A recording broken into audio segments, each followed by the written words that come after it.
Welcome back to the Blurb Breakdown with Taylor and Megan, where we break down and dive into the book blurbs, the good, the bad, and the cringeworthy. Fair warning, this podcast is rated R for mature content, strong language, and spicy discussions. If you're not ready for swoon-worthy scenes, steam, and unfiltered bookish opinions, proceed with caution. Otherwise, grab a drink and join us. What up, blurbers? I'm Taylor. And I'm Megan. This week on the Blurb Breakdown, we're diving into a pivotal chapter of Celaena Sardothien's journey. After surviving brutal trials and devastating losses, she sets foot in a distant land, one that holds the key to a truth she's not ready to face, and a truth that could reshape everything. As dark forces gather and the threat of war looms, Celaena must confront not only the enemies outside her gates, but the demons within. To save her world, she'll have to embrace her destiny and ignite a fire that refuses to be extinguished. Join us as we break down Heir of Fire by Sarah J. Maas. Woohoo! Thank you for that blurb. Okay, so we left Crown of Midnight where Aelin left Chaol with a little bit of a hint of who she is. A little bit. Oh, shit, it was a little bit, but it was a giant bomb. Okay. Sorry. And okay. So she goes to Wendlyn to meet up with her Aunt Maeve to try and get some answers about the ward keys. Yes. She does end up seeing Galen Ashriver, who she notices that everyone in Wendlyn seems to love him. Yeah. So she it almost makes her feel like she's not going to be able to make a difference. Yeah, he was very loved. Like, he was riding out on his horse, like, pretty early, I think, in that first chapter there. Mm-hmm. And they were like cheering him on as he's like galloping down the street. And I'm like, okay. Because he's the Prince of Wendlyn, correct? Prince of Wendlyn, yeah, and the cousin of Aelin. Okay. Okay.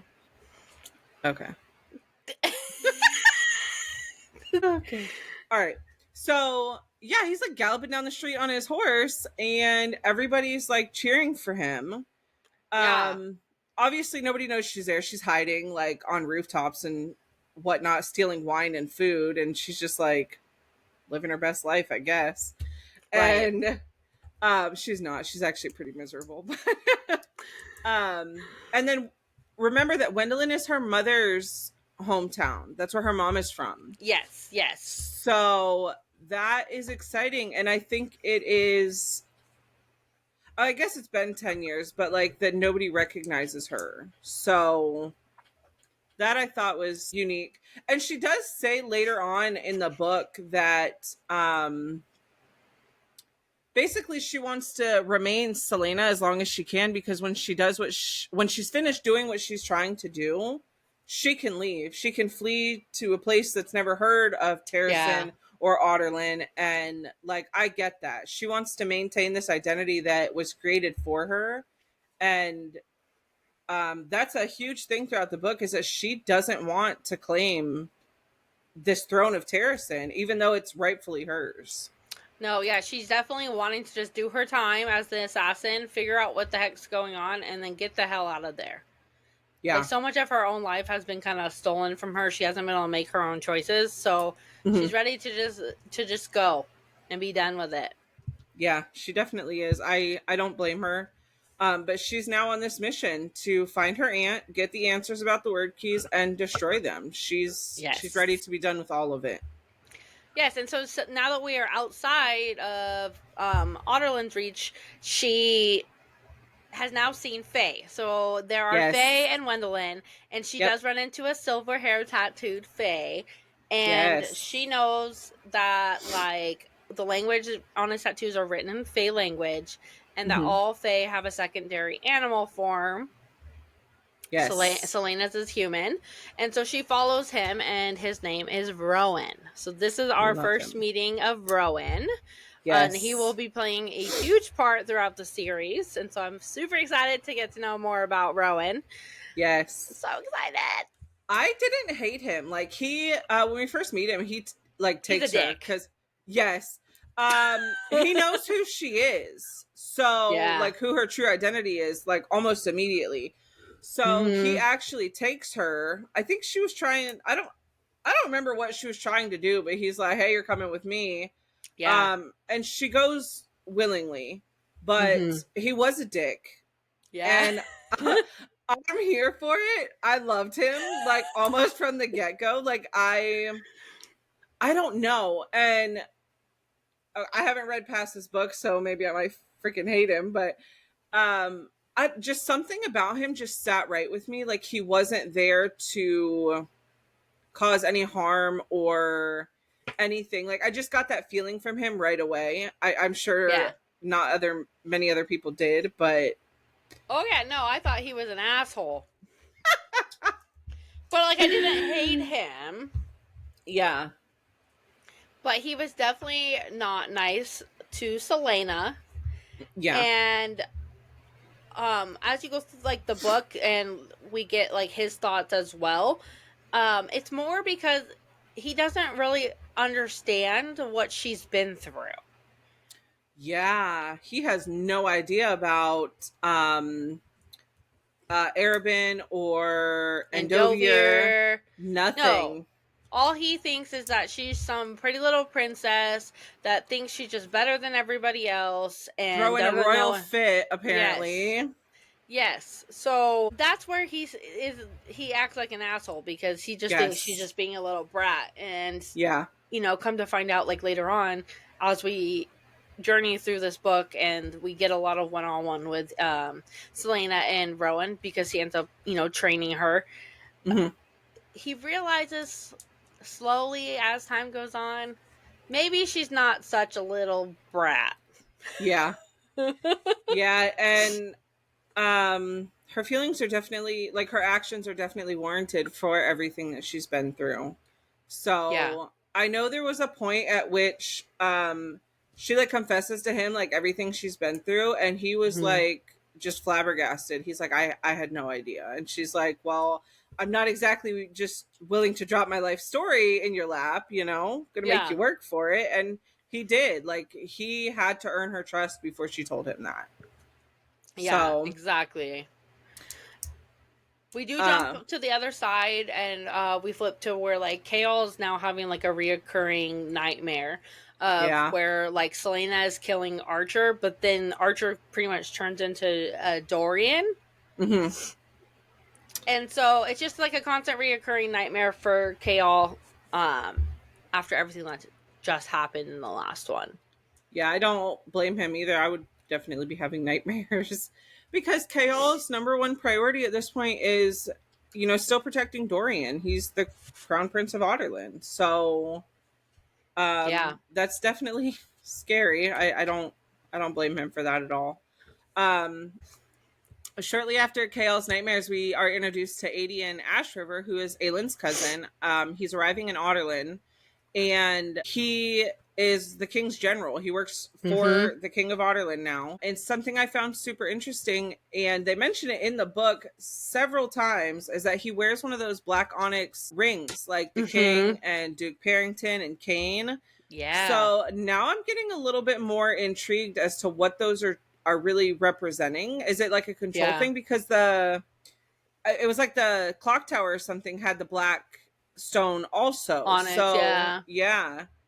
Okay, so along with the black rings, we also know that the king of Otterland gave Aedion the sword of Orinth, which is an heirloom of Terrasen's royal family.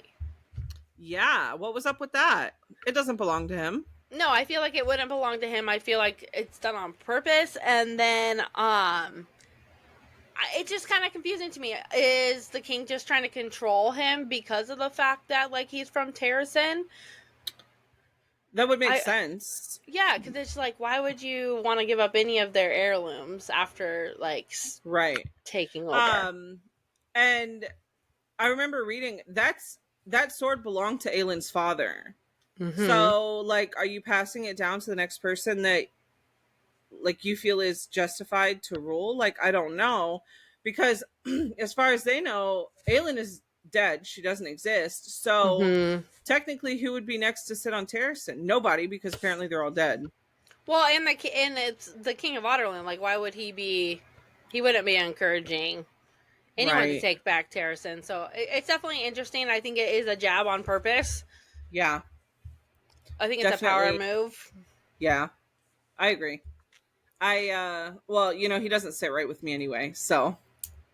No, not at all. No. Okay, so after we kind of jump from Otterland area, we go into meeting Manon and the witches. I really enjoyed Manon. She's very she has a lot of leadership qualities that I Yes. loved to see. And this is my second time reading this. Mm-hmm. The first time I struggled a lot. I it just wasn't maintaining um my attention. But I really loved reading about Manon this time and her story and her clan, and I loved it. Yeah, so what's interesting about her is she's technically the heir to the Blackbeak clan, Yes. but she presents herself and pretends to be a Krakenrich because she's trying to draw the others out so that she can kill them. And she kills Yeah. her first Kraken witch at the age of 16, and she still to this day wears that witch's cape. That's some badassery right there. So for me, I'm like, so obviously there's a war going on between the clans of witches as well. Would be my assumption, anyways. Well, and we just killed one of the yellow legs, so that is in the other book, that's gonna play quite an issue in here because I'm sure they're out for vengeance right now. Right, but she was I'm their not sure queen. if they know. Yeah, like I'm not sure if they do. I don't know if they do. Yeah, because they find out, but I don't think she knows yet. That's I did enjoy that, and I guess I'll discuss it when we get there because we're not. I don't want to ruin anything before we get there, but yeah, I really liked Manon. Her grandmother pissed me off a lot because she was really hard on her. Yeah. So she's not. She's not nice. What happened to Manon's mother? Do we know what happened? Because it's her grandmother that's currently ruling the Blackbeak clan. Mm-hmm. I do not recall if it comes out if it came out in this book or if it comes out in the next book, because we do have more of the witches as we go further into the story, and we're going to get more answers as to what's going on in their part that they play. Okay. Yeah, the witches play a really big and fun part of this series. I'm excited to read more about them. Yay! Yay! So then we go back to where, Rowan and Aelin, Celaena, they make up camp, and he honestly, is training her and forces her to train in her Fae form and use her Fae powers, which is not something that she has ever been comfortable with or wants to do. Yeah. He does that quite a bit, makes her switch into her Fae form to train because that's where her power's at. So, I know there was one point when he's like, this is life or death. You're either gonna shift or you're gonna die. Yeah. And he did learn that pissing her off gets her to shift. Like pulling that anger out was getting her to shift. Yeah. Quicker than anything. Until she can learn where she needs to pull from to be able to do it on her own. Yeah, because she's a bit of a hothead, so that is a good trigger for her. Yeah. Tick her off, and she'll bring the flames. Yes. Yeah, she will. She'll burn it all down. She doesn't care. Oh, man. Yes. So, Rowan, he finally takes Celaena into the Fortress of Mountains where Maeve is waiting for her. And Rowan is actually a prince from Mora's bloodline and is a very, very, very distant relative for Celaena. I'm just going to say that right now. That was very, something very, very distant. I remember texting you Taylor. Yes, I remember. We are not. We started looking it up. Yeah, and he I think he's like a grandson of one of those original what queen did you say? Mora's. He's Mora's Okay. bloodline. So he's like very close to her, and Celaena is actually really far from Maeve. So there's like a lot of diluted blood in there that it's no longer, inappropriate. So yeah, it's not that. It's not incest. yeah, I was really concerned at Yeah. first, and you were like, "It's okay," and I'm like, "Okay, you say so." Yeah, so we definitely had to look that up and really break that down to Yeah, we verify did. some things. Yes. Oh God. Yeah, I was very worried about that. Yeah. Well, back in Otterland, Dorian is going through his own stuff with his powers and changing. He hangs out Yes. a lot with a healer called Sorsha. And when we find out that Yes. Sorsha's actually been in love with him for like 6 years. Yeah. And they just kind of develop like a little bit of a friendship that turns into a relationship, a really nice bond, just from like little instances of around the castle and them hanging out, or he going to see the healers. Yeah. So that kind of blossoms throughout. I enjoyed watching their relationship. I liked seeing Dorian stuck up on somebody other than Celaena. Yeah. Because he was stuck on that girl for a hot minute. And I'm like, dude, she doesn't want you. Like, she made it very clear that, like, Chaol was the one that she wanted for a long time. So, until, he did his bad in the last book. But I did enjoy seeing him and Sorsha, like, develop this relationship. And actually, I don't know if this is jumping too far ahead, but he actually unleashes his power in front of her on accident.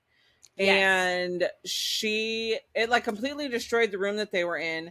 And sweet Sorsha took the blame for all of it. She's like, "Oh, there was a mess on the floor and I tripped and fell." And I'm like, "Girl, because the table's tipped over and everything." And I'm like, "Tell me how you tripped and fell and knocked the whole table over." Yeah, you're like, because okay. the table during this like time period is like heavy wood or like stone or something. It's not like an IKEA table that you're gonna find nowadays. So I'm like, please explain that. But her like boss essentially like lets her off, and she's like you're gonna pay for all of this, blah blah blah blah. And Dorian was so sweet because he knew he messed up, but he like fixes everything for her. And at that point she was like, I'm gonna help you, we're gonna figure out how to suppress this. And she's like over here like Miss Frizzle, like trying to make all these potions and like help him suppress his magic. So I loved that. And that blossoms pretty much throughout the whole book. And they don't come into play a really, really big part till later on. So we do get some of them throughout the book. But then we kind of go back. So we do jump around in this book because we have main characters that are spread out. And that is going to be how the rest of the series is going to go. So we've got, Celaena, Aelin, and Wendlyn. We've got wherever Manon and the witches are because they're doing what they're doing. Then we've obviously got Chaol and Dorian back with the king in Otterland. So for this one, like we do... We'll go back to the witches. We have Manon in the 13. So she has been fighting and has flown with the 13 for over 100 years. They have not been able to technically fly for the last 10 because of the disappearance of magic. Right. They get a request from the King of Otterland to fly his wyvern. Excuse me. They say wyvern in this book, and it stresses me out because I read the Empyrean series and they call them wyverns, so I don't know what's correct. I mean, I call it a wyvern. Okay. We know what it is. So we know wyvern are similar to dragons, but they have the 2 legs versus the 4. Yeah, and they're a lot bigger, right? Are they bigger than dragons? They are in Empyrean. Are they? I thought so. I thought maybe some of them, but I thought they were all different sizes. Oh, I don't fucking know. You remember like the blue ones, the purple, or like the ones that did the blue fire, the red fire, and the green fire? They're all different. Oh, no, I don't. Read it 8 times like I did. You might. I'm gonna have to. You don't have to, but I'm not finished with mine. Okay. So anyway, so yeah, they get the king like has a gift for them, and yes, it is the wyvern. So now that they are going to be able to fly around and get around again. Yes, that's exciting. I'm sure they're ready to get some airtime. Yeah, but then at that time, we also know, like, which I believe we found out in the last book, is the witches are obviously working for the king. He's got everybody under his belt there. Yeah, he's got a lot of stuff going on, and a lot of probably blackmail. I'm gonna have to say, there's got to be something. Oh yeah, something else to it. Yeah. So that was what those wings, the beating wings that Caltaine kept talking about in the last book. That's what that is those wyverns. Yes. And where is he keeping them? Under the castle? Like, he's got to be. No, so they're close to the thing. They're actually at the Farron Gap, where the Blackbeak is clan is gathered. Yes, so they're actually a little bit of ways, hidden around, like, into the forest. So Rowan finally gets Celaena to Queen Maeve, and Queen Maeve basically tells her, like, hey, you're gonna learn to use your powers. Rowan's gonna train you. Mm-hmm. And Aelin really just wants answers on the word keys. And I don't know why. I'm sure you do because you've read the series. Queen Maeve wants her back on the throne in Terrasen. Like, yeah, desperately. And she's like, you're going to learn how to use your powers, and that's where you're going to go. Celaena's like, I don't want it. Don't make me do it. And she's like, no, that's where you belong, and that's where you're going to go. And so now Celaena's pissed. She's pissed that she's got to train. And like, I don't got time for this. That was the deal that Queen Maeve made with her. Learn to use your powers well, and I will give you answers to the word keys. Or about the word keys. So Queen Maeve plays dirty. Yes. She does, but there's got to be something else going on there. I had bad vibes about Maeve from the beginning. I wasn't sure if she was good or bad. Yes. Like, she comes off like a bad person, but then at the same time, she does. And then it kind of seems like Rowan is her puppet, and I didn't like that. So that I had the same feelings. I struggled with what is her intention here. Right. Yep. Well, and then I'm sitting here like, well, she wants her back on the throne of Terrasen, which is where she should technically be. So, like, is she really that bad if she's trying to get Celaena back where she belongs? Like, right. I don't know. Yeah. And that's what threw me off as well. I wasn't 100% sure. Yeah. Yeah, I feel that for sure. So they kind of, like, we go through the fact that, Chaol is dealing with Aedion over there at the castle. And is dealing with being used to, like, having fae males around and magic. Mm-hmm. She ends up having to, like, work in the kitchens with, like, an older man and then a young boy named Luca and Emrys.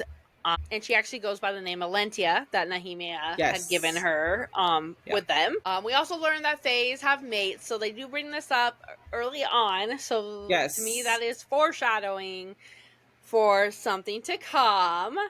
Yes. I remember talking to you. Sorry, I didn't mean to. But I remember talking to you about how it's really common in books with fae to have mates. And you were like, what? And I was like, it's just super common in all the fae books that you just know there's going to be a mate. I remember. Oh, man.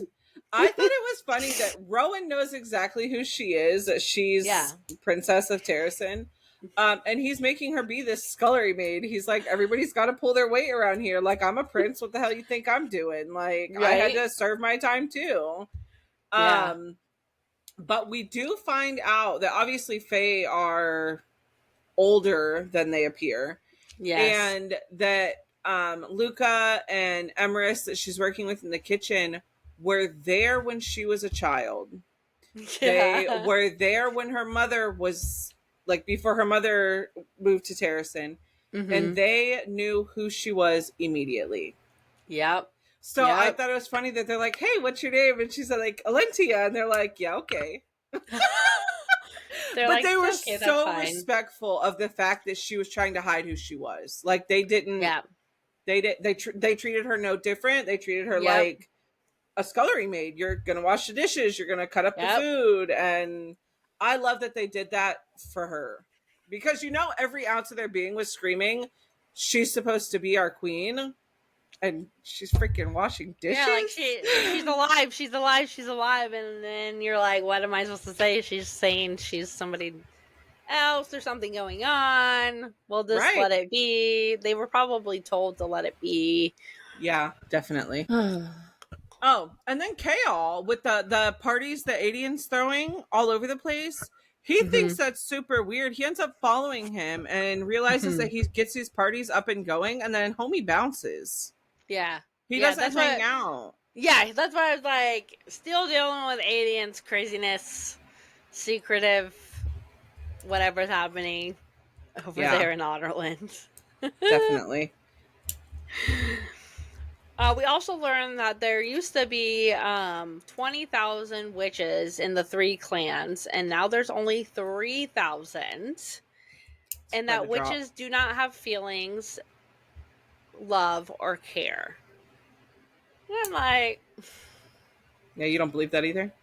No, you can't sit here and care about, like, your other witches. Like, Asterin, which is Manon's second... Yeah. And has had her back for like a whole century. You can't tell me that you don't care about each other. I think they assume that maybe that they don't, and they use this as like, I don't care, but in reality, they do.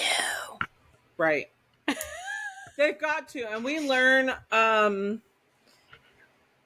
later on in the book that Manon actually cares for her wyvern quite a bit. Like, she does the most for him.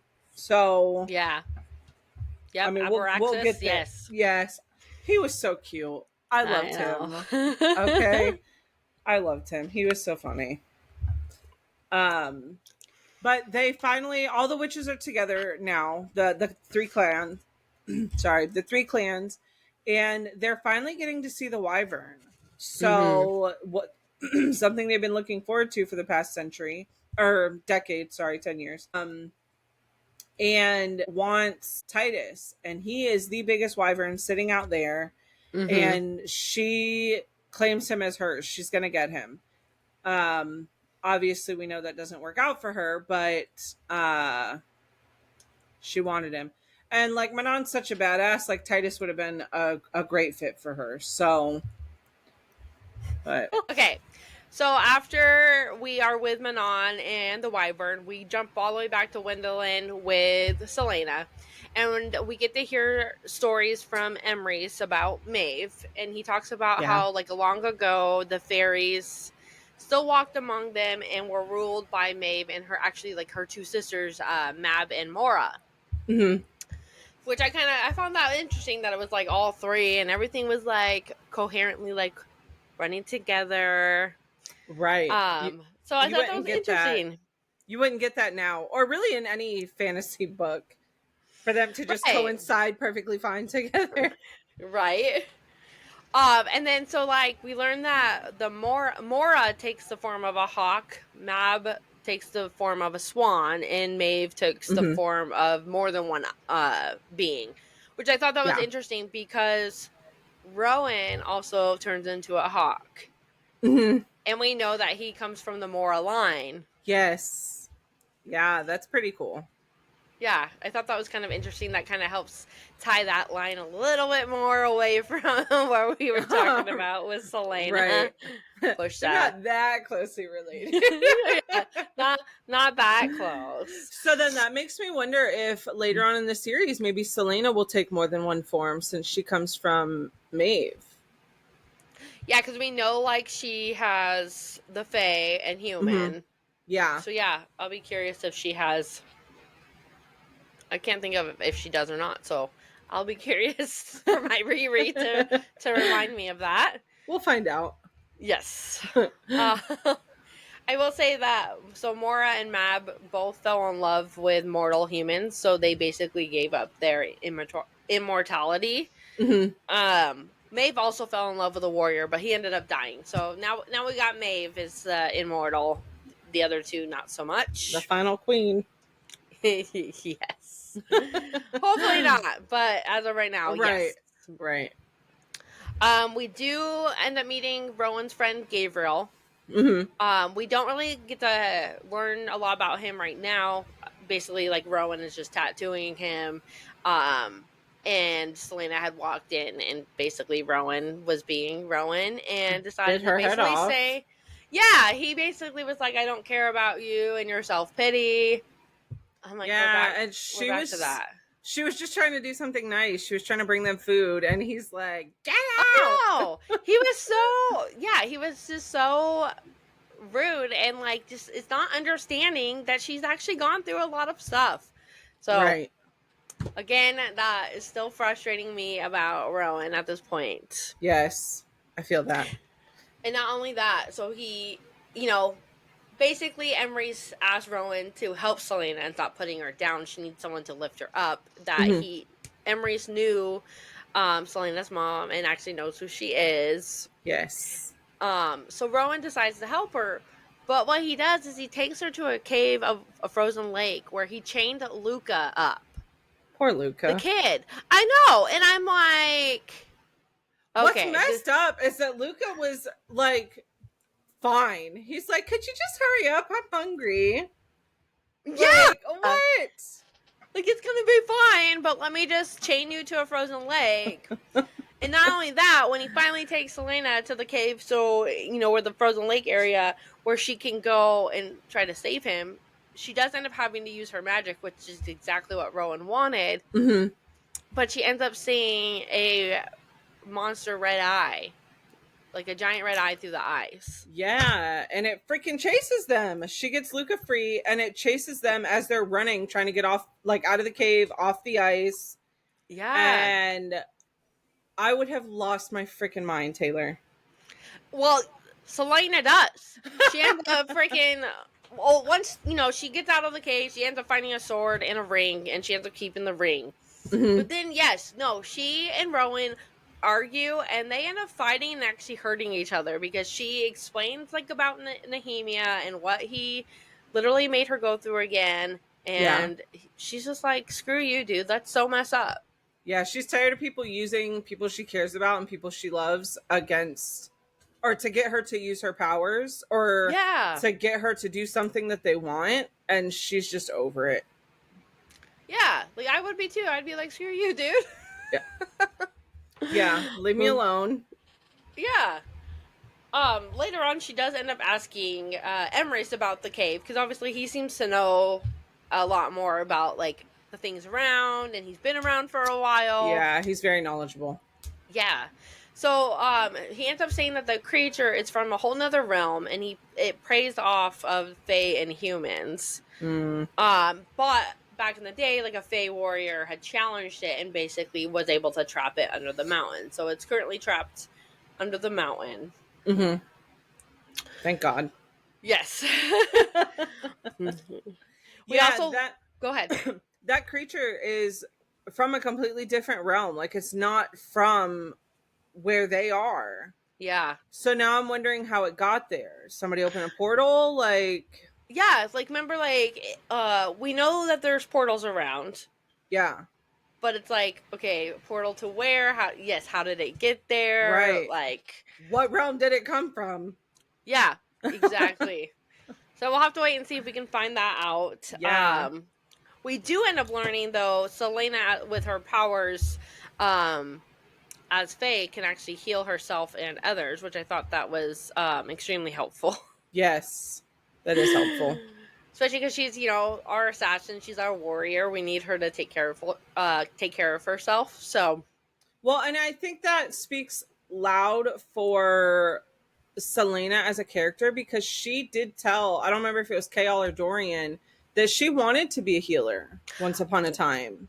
That is correct. I actually forgot about that. So that speaks volumes for who she is. So I like that that was written into her character. I completely agree.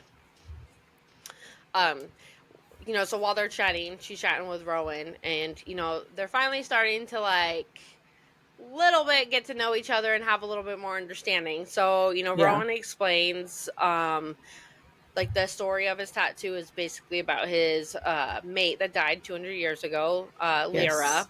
Mm-hmm. Maeve did not approve of him, and it cost Rowan her favor. Yes. So Maeve sends him off to war so that he can like prove his loyalty. He goes. Yeah.